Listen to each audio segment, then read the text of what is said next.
Lydia and Sandra were two women who seemed to have nothing in common, yet both risked everything for the same 19-year-old boy, and what began as a secret affair soon spiraled into a dangerous rivalry that would end in betrayal, violence, and a courtroom filled with shocking truths. Lydia was 42, living in a suburban home that looked perfect from the outside but felt empty inside. Her husband worked long hours, often ignoring her, and her children were grown and distant. She spent most of her days alone, restless, and desperate for something that could make her feel alive again. The walls of her home closed in on her, suffocating her with silence. Then came Eric, a 19-year-old college freshman who picked up odd jobs during the summer to make some extra money. He had an easy smile, a strong build from playing basketball, and a way of carrying himself that seemed to attract attention without him even trying. Lydia first met him when he came to mow her lawn, and what should have been a simple arrangement began to spiral into something far more dangerous. At first, she paid him for his work like any other client. He trimmed the hedges, fixed her garden fence, and hauled bags of soil for her flower beds. She noticed his youthful energy, the way he laughed carelessly at things she hadn't found amusing in years. Soon, she began offering him lemonade and snacks, little gestures that gave her excuses to keep him around longer. One afternoon, as he sat at her kitchen counter drinking iced tea, she realized how different he was from the world she lived in. He was young, reckless, and unburdened by the kind of disappointments that weighed her down. She told herself it was harmless, just a friendship, but deep down she knew it was already becoming something else. Lydia's loneliness made her reckless. She started slipping him extra cash, telling him it was for his college expenses, though she knew she was buying his time and attention. Then came the small gifts: new sneakers, expensive headphones, even clothes. Each time, Eric accepted them with a mixture of gratitude and hesitation, not entirely aware of the dangerous game he was being drawn into. He liked the attention and the perks, but he underestimated how quickly Lydia's emotions were tightening around him like a vice. It wasn't long before Sandra entered the picture. Sandra was 45, a woman with sharp features, always dressed in designer suits, and known in the neighborhood for her success in real estate. Unlike Lydia, she wasn't trapped in a dull home life. She thrived on competition, craved admiration, and often sought validation in risky ways. Sandra first noticed Eric when she drove past Lydia's house one afternoon and saw him unloading bags of mulch. Something about the way he moved caught her attention. It wasn't long before she approached him herself, casually asking if he did work for other houses too. Eric, eager to make more money, agreed without hesitation. At Sandra's home, things moved even faster. She didn't waste time with slow gestures or polite excuses. She invited him inside, offered him wine instead of lemonade, and spoke to him in ways that made it clear she saw him as more than just a handyman. Eric, flattered and curious, found himself caught between two older women who each saw in him something they were missing in their own lives. For Lydia, he was a reminder of youth and passion. For Sandra, he was a conquest, a prize to be flaunted in secret. The competition between Lydia and Sandra started quietly, like an undercurrent that neither of them fully acknowledged. Lydia began to notice that Eric was not always available when she called. She saw him walking down the street one evening, heading in the direction of Sandra's home. Her stomach twisted with suspicion, but she told herself she was imagining things. Sandra, on the other hand, grew bolder, dropping subtle remarks in neighborhood conversations that hinted she had something new and exciting in her life. People didn't suspect what she meant, but Lydia felt the tension immediately.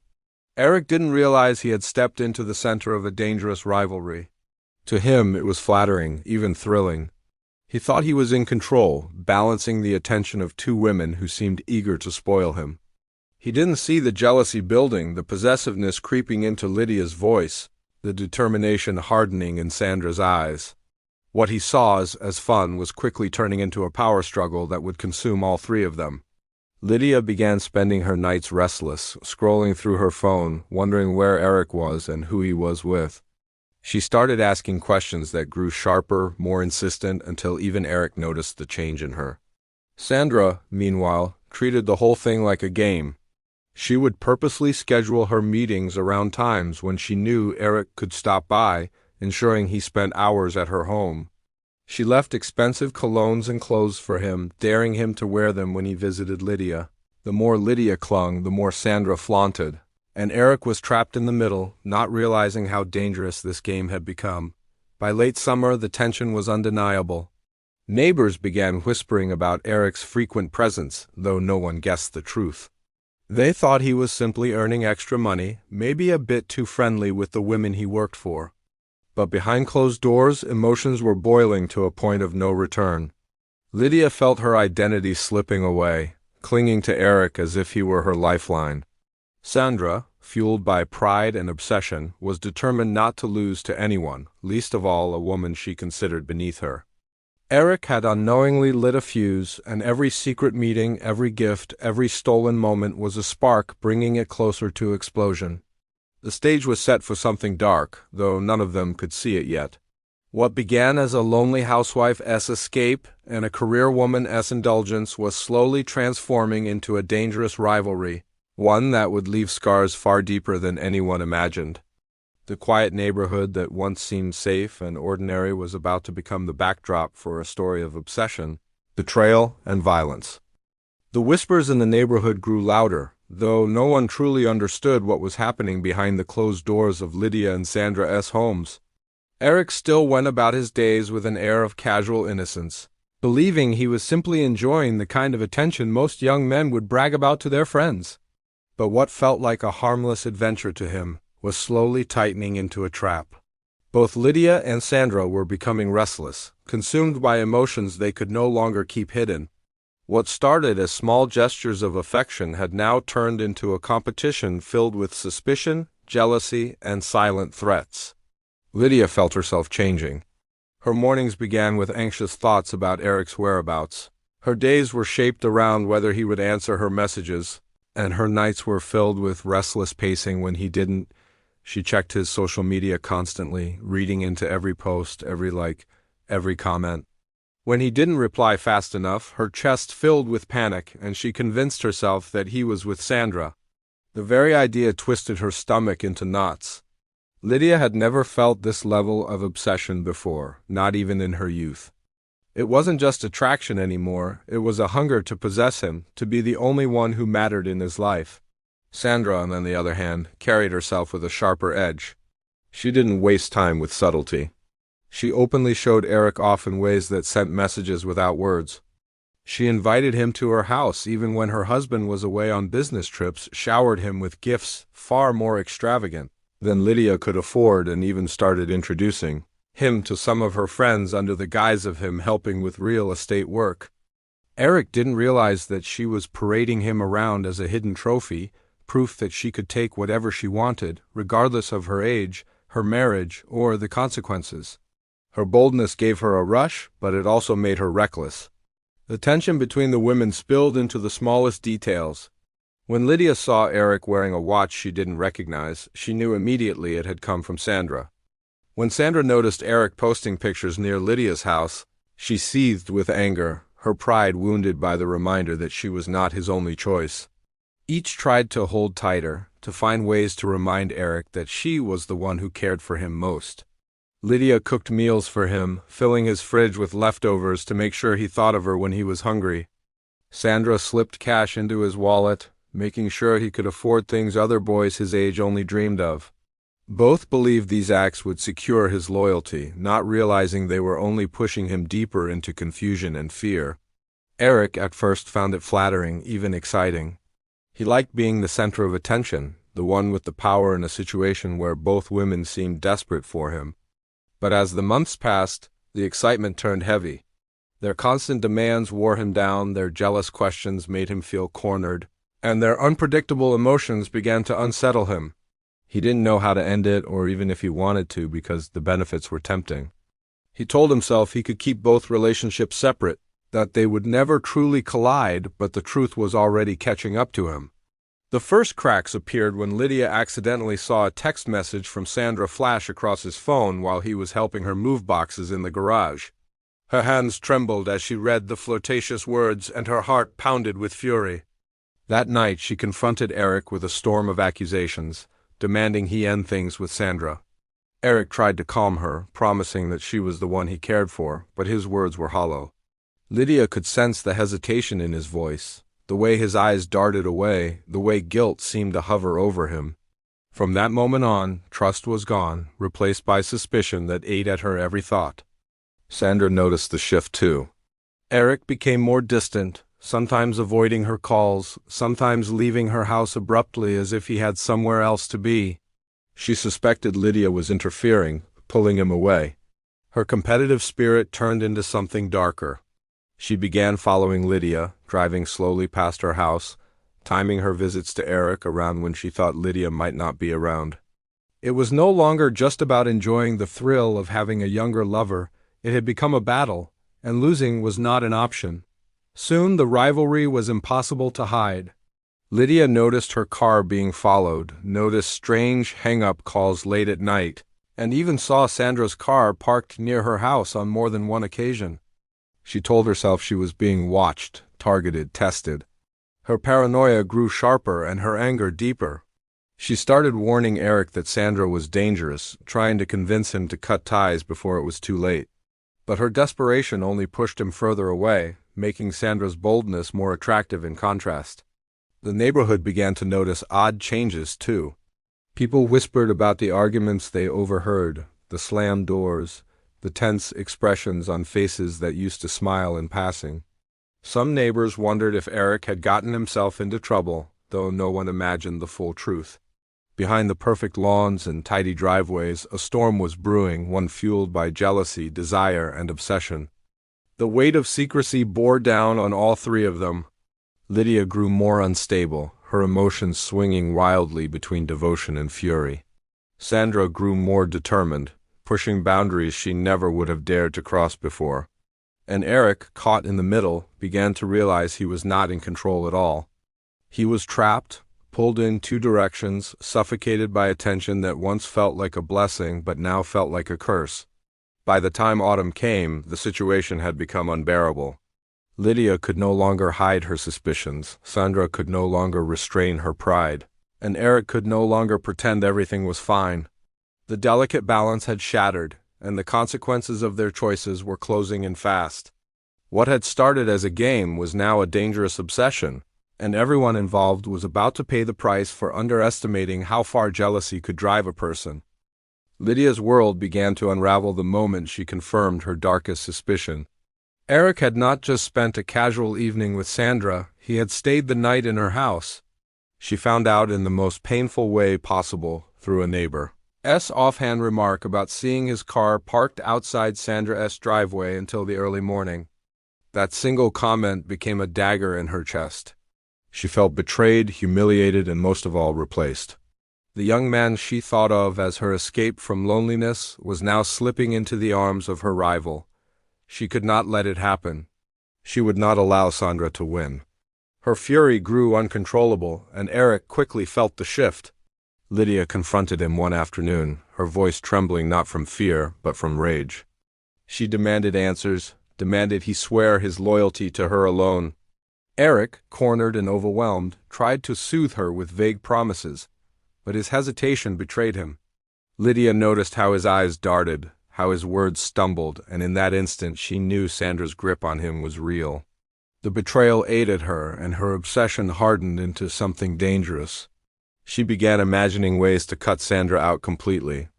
Meanwhile, Sandra reveled in her victory. She felt emboldened, almost invincible. In her mind, Eric belonged to her now. She flaunted their relationship in subtle ways, making sure Lydia noticed. She left marks of her presence, knowing they would be discovered. A watch, a shirt, even a faint scent of perfume clinging to his clothes, small tokens that would burn Lydia's heart with jealousy. But Sandra's triumph came at a cost. Her husband, who had always trusted her busy schedule and late meetings, began to sense that something was wrong. She had grown careless in her need to possess Eric. One night, Sandra's husband followed her after work. He kept his distance, his suspicion sharp, his hands tight on the steering wheel as he watched her car pull into the driveway when she was supposed to be at a client's home across town. Hours passed before Eric finally emerged, slipping out the back door and into the night. The truth was undeniable, and rage filled her husband's chest. But when he confronted her, Sandra did not cower or apologize. She denied nothing, instead throwing his accusations back at him with cold confidence. She had always been a woman who thrived on risk, and now she felt untouchable. What she didn't realize was that her arrogance was only fueling a storm that would soon consume her. Eric was now suffocating between two forces stronger than himself. Lydia's desperation frightened him, Sandra's boldness unsettled him, and the weight of his double life was crushing. What had once been thrilling turned into a nightmare he couldn't escape. He avoided Lydia's messages for days, which only made her angrier. When he finally saw her again, she was no longer the same woman who once gently handed him glasses of lemonade. Her face carried the sharpness of someone betrayed, her words dripping with venom. She told him that Sandra was manipulating him, poisoning his mind, using him for her pride. He tried to leave the conversation, but she clutched at him, her eyes wild, her voice shaking. Eric felt trapped, his chest heavy with panic. Sandra, on the other hand, demanded more from him than ever. She told him he needed to choose, to cut Lydia off completely, to show where his loyalty truly lay. Eric, caught between both women, hesitated again. He told himself he could stretch things longer, that somehow the situation would fix itself. But deep down, he knew the truth: someone was going to snap. Lydia's anger transformed into action. She began driving past Sandra's house at night, watching for signs of Eric's car. She memorized Sandra's schedule, noticed when her husband was away, and obsessed over the thought of them together. Each sighting, each suspicion, made her more volatile. She scribbled furious notes in a journal, imagined ways to destroy Sandra's reputation, even thought about confronting her directly. She had convinced herself that Sandra was the enemy who had stolen the one thing that gave her life meaning again. Sandra was no less dangerous. She felt Lydia's presence everywhere, caught glimpses of her car in the distance, noticed how Eric sometimes looked uneasy when she mentioned Lydia's name. Her pride couldn't tolerate the idea of sharing him. She started making threats in subtle ways, reminding Eric of the gifts she had given him, the opportunities she had created for him, and what he stood to lose if he disappointed her. Sandra had no intention of stepping back. To her, this was no longer an affair. It was a battle she had to win at all costs. The tension finally burst one evening when Lydia showed up at Eric's apartment unannounced. She had been unable to sleep, tormented by the thought of him with Sandra. When he opened the door, her eyes scanned every corner, searching for proof. She found a jacket on the chair, unmistakably Sandra's.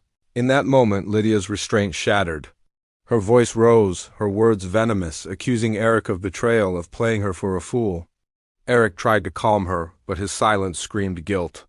She stormed out, slamming the door behind her, her mind racing with fury and the need for revenge.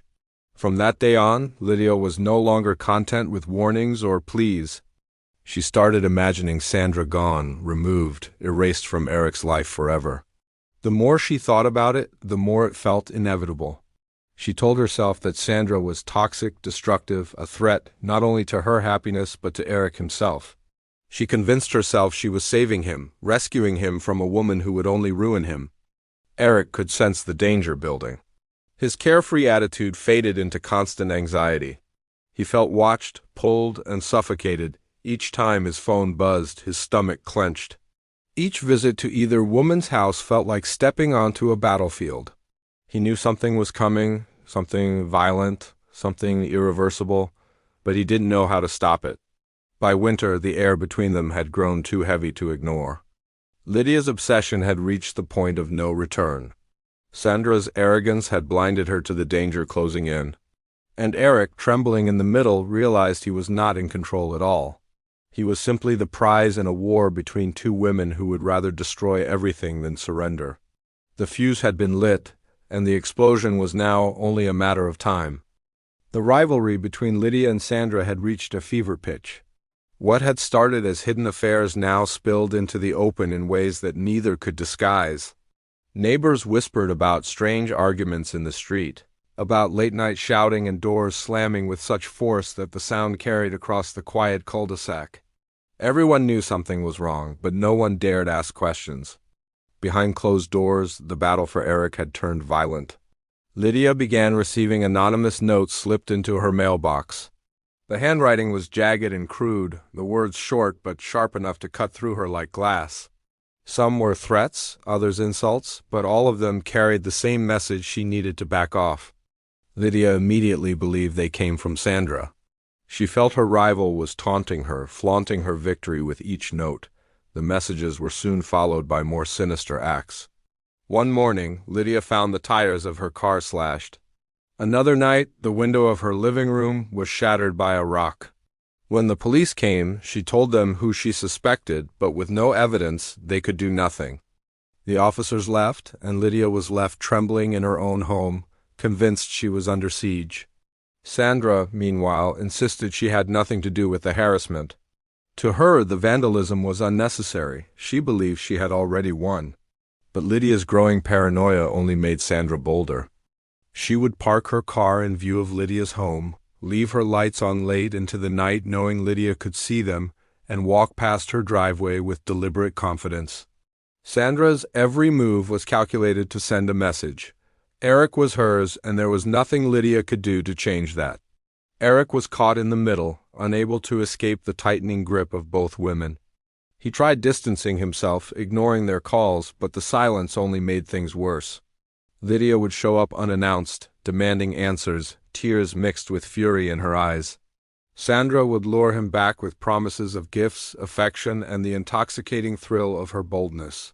He wanted out, but neither of them would let go. To them, Eric wasn't just a young man anymore. He had become a prize, a symbol of power, and neither was willing to surrender. One night, Sandra told Eric to meet her at a secluded park outside the neighborhood. She promised she had a surprise for him, something that would prove he meant more to her than anything else. Eric hesitated, but curiosity and pressure led him there. The park was quiet, the air damp with the chill of approaching winter. Sandra greeted him with a smile, holding a small gift bag with a gold chain inside. She told him it was a token of her love, proof of her devotion. Eric accepted it awkwardly, but the unease in his chest grew heavier. He felt trapped in a situation that no longer seemed like a game. Unbeknownst to both, Lydia had followed.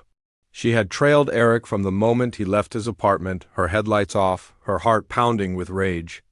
She parked a short distance away and crept through the trees. Her eyes locked on the figures illuminated faintly by the park's old streetlights. Seeing Eric accept the gift from Sandra confirmed her worst fear. To her, it was betrayal carved in stone. She could no longer hold herself back. The confrontation erupted suddenly. Lydia emerged from the shadows, her voice trembling with rage as she shouted accusations. Sandra turned, startled but defiant, ready to defend what she considered hers. The two women closed in on each other, their words sharp, their movements frantic. Eric tried to intervene, but his attempts were useless. The air thickened with fury, and then chaos struck. In the heat of the moment, Lydia grabbed a glass bottle discarded near a bench. She swung it wildly, the sound of it shattering against the ground echoing through the empty park. In the struggle, Eric was struck in the head, collapsing to the ground as blood ran down his temple. The sight of Eric bleeding should have stopped them, but it only ignited more rage. Sandra lunged at Lydia, clawing at her face, pulling her hair, scratching deep lines into her skin.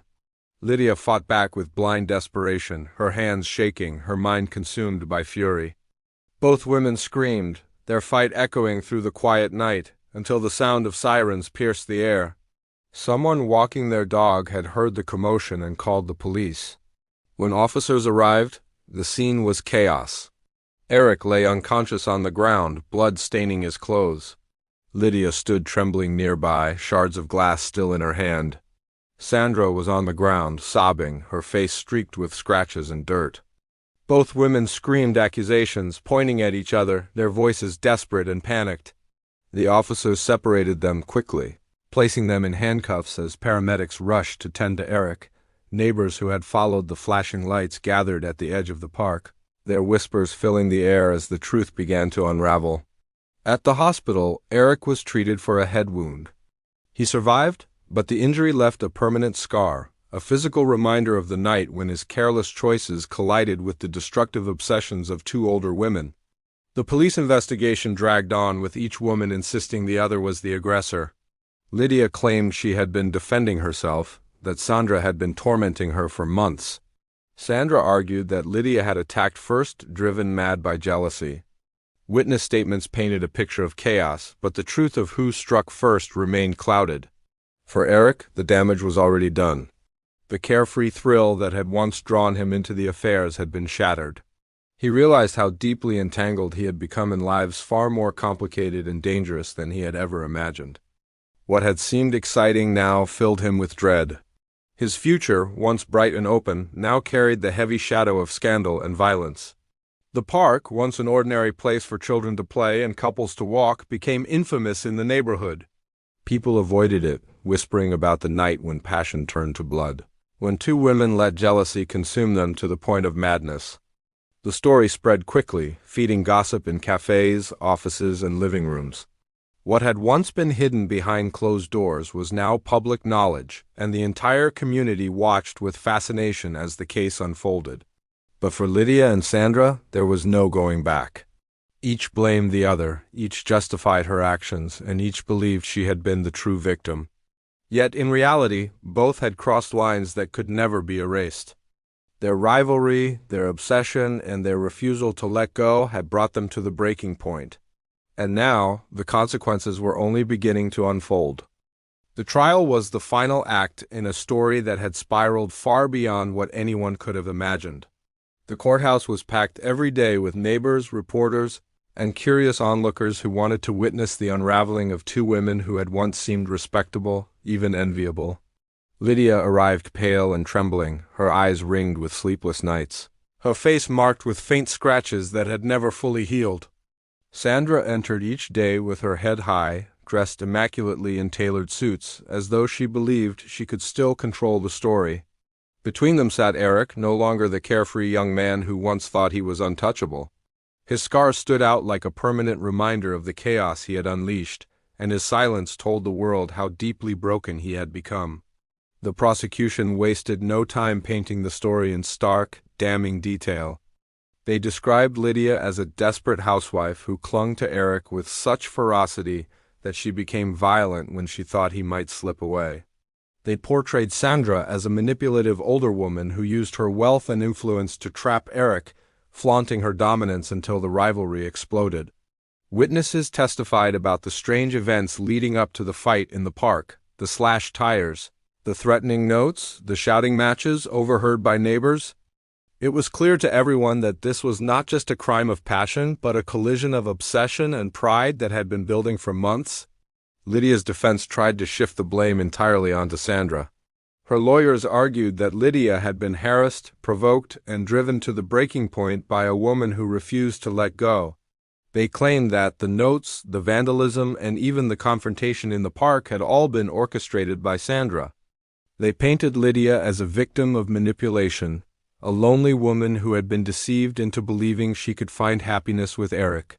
When Lydia took the stand, her voice cracked as she recounted the months of torment, her words trembling as she described the moment she saw Eric accept Sandra's gift in the park. She swore she had never intended to hurt him, that everything had spiraled out of control in a moment of panic. Sandra's defense told a very different story. They depicted Lydia as unstable, obsessive, and dangerous. They argued that Sandra had been living her life normally until Lydia began stalking her, watching her, and confronting her at every turn. They pointed to Lydia's journal filled with furious scribbles about Sandra as proof of her growing instability. When Sandra testified, her tone was calm and controlled. She told the jury that she had only ever wanted happiness, that Eric had chosen her willingly, and that Lydia had exploded with violence when she could no longer accept the truth. Her polished demeanor swayed some, but others in the courtroom saw through her composure to the pride and arrogance beneath. Eric's testimony was the most anticipated, and when he finally took the stand, the room fell into silence. He described how both women had drawn him in, how he had enjoyed the attention at first, but how quickly it turned dark. He admitted to accepting gifts, money, and affection, but insisted he had never encouraged the rivalry. His voice grew heavy when he described the night in the park, how he had felt trapped between them, how the argument escalated until he blacked out from the blow to his head. He didn't point fingers directly, but his words painted a picture of two women who had used him as a pawn in their battle. The jury watched him closely, some filled with pity, others with disgust at how recklessly he had allowed the situation to unfold. The trial dragged on for weeks, each day peeling back more layers of deceit, obsession, and humiliation. Reporters dubbed it the suburban love triangle, though those who lived in the neighborhood whispered darker nicknames: the Battle of the Wives or the Park Affair. The media fed on every detail, turning Lydia and Sandra into characters in a national spectacle. Their families suffered too. Lydia's husband, once quiet and invisible, now faced the shame of his wife's affair splashed across newspapers. Sandra's husband, humiliated by her boldness, sat stone-faced through the trial, refusing to speak to her even as he sat only a few rows behind. When the verdict finally came, the tension was unbearable. The jury found Lydia guilty of assault with a deadly weapon, her swing of the bottle that had struck Eric being the deciding factor. Sandra was convicted of reckless endangerment and harassment, her role in escalating the conflict undeniable.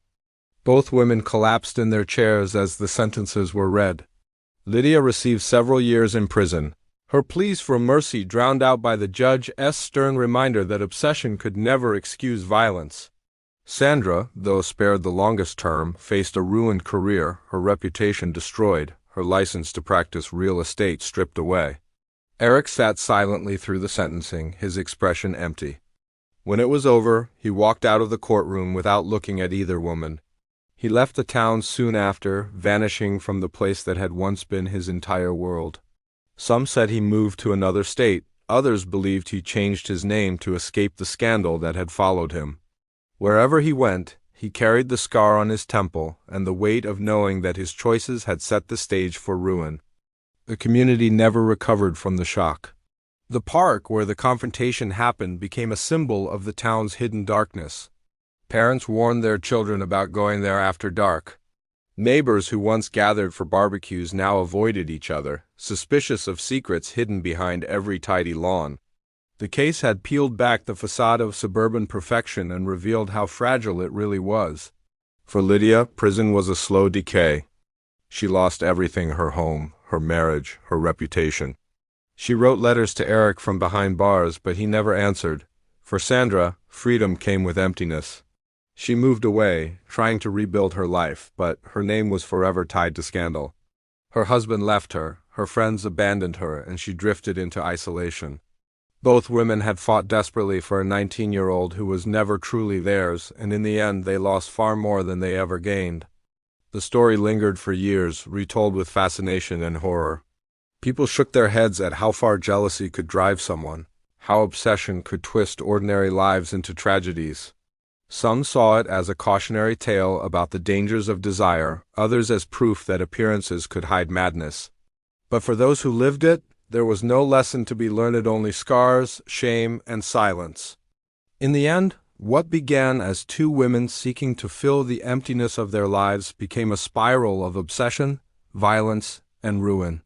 Their battle for a young man's attention destroyed families, reputations, and futures. The courtroom verdict closed the case, but the shadows it cast lingered long after. The names Lydia, Sandra, and Eric became etched into the town's memory as a reminder of how easily passion can turn to poison, and how far people will go when they refuse to let go of what was never truly theirs to begin with.